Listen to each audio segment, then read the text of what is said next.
Hi and welcome. This is Tom Bacharach from RMC, and today we've got another installment of talking about insurance and insurance-related topics. And once again, I'm joined by the Property and Casualty Director of RMC, Terry Wenzel. Hello, everybody. Today's topic is going to be kind of a little bit bigger topic, and it's loss control. And so with that, I'm going to let Terry take on.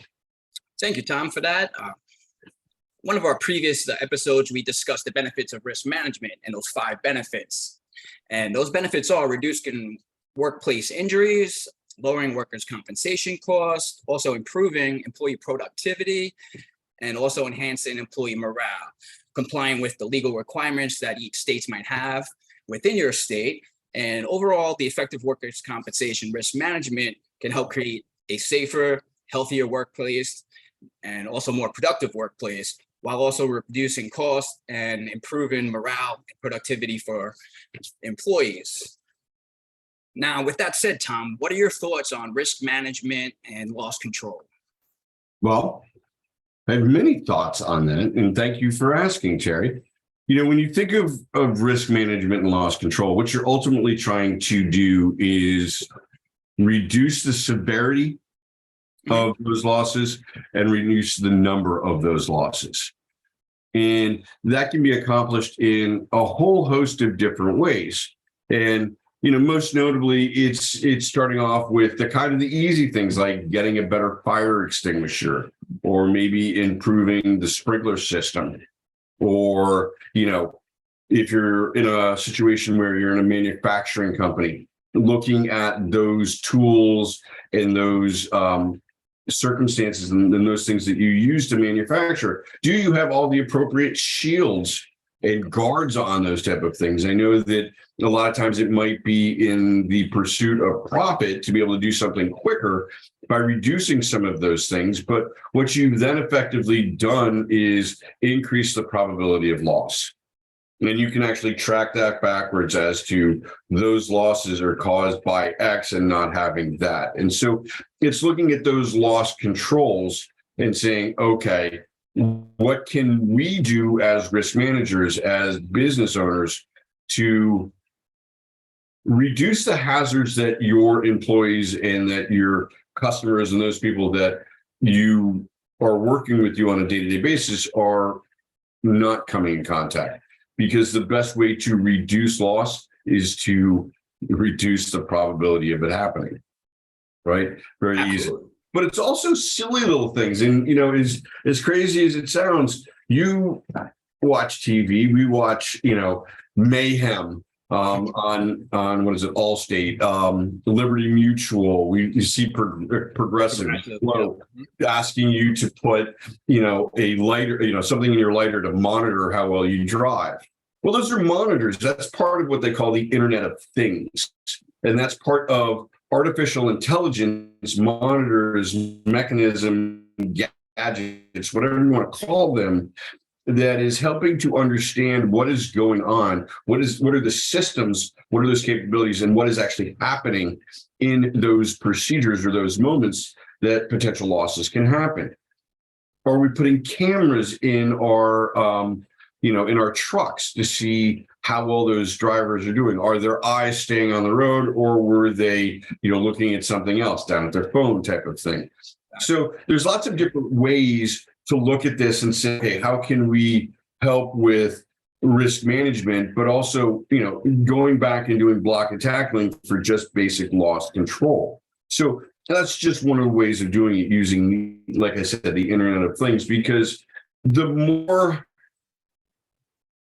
gadgets, controls, and procedures that you put in place for loss control, the happier an underwriter is going to be. The happier an underwriter is, the more they're going to play with you and be able to have more appropriately priced products. Absolutely. Those are great points about risk management and loss control, Tom. With that being said, what separates an agent that's just peddling a policy as compared to an agent that actually, is concerned about your loss control and risk management, would that be considered, claims adjudication or? Well, claims adjudication is a great point. Yeah.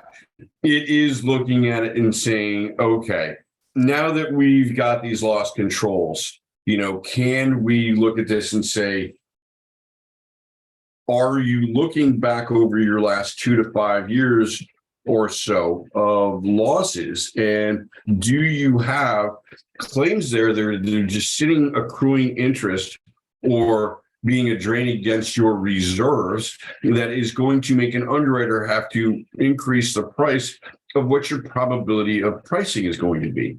And so by having claims adjudication and having somebody look at where those are and helping you to reduce or eliminate those claims, it's going to improve things from a profitable standpoint.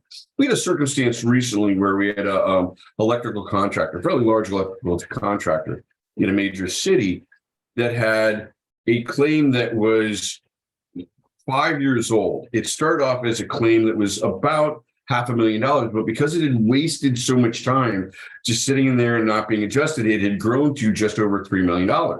Well, that's reserve that an underwriter is going to see that they're going to have to put in for, and that's going to dramatically increase your premiums. When you increase your premiums, your prices go up. Your prices go up, you have less profit. You have less profit, you're not as competitive. So let's work that backwards.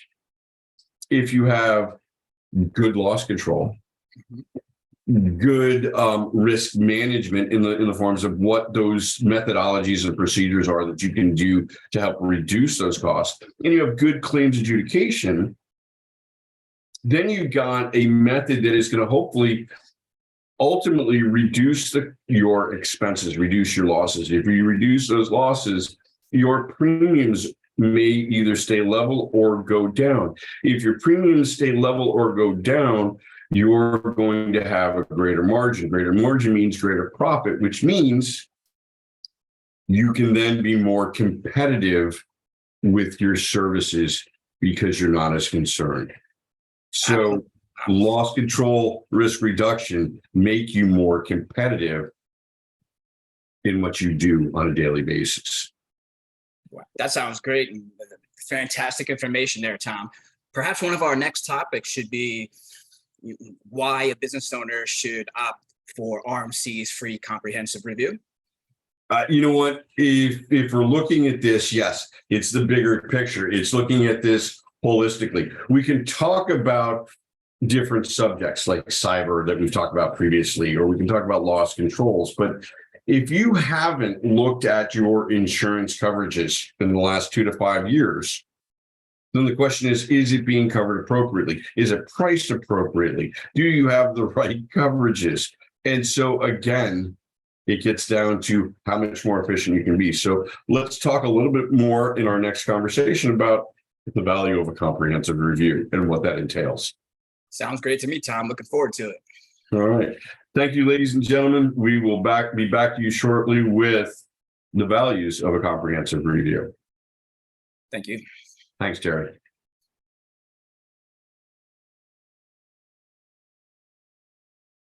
Blink it.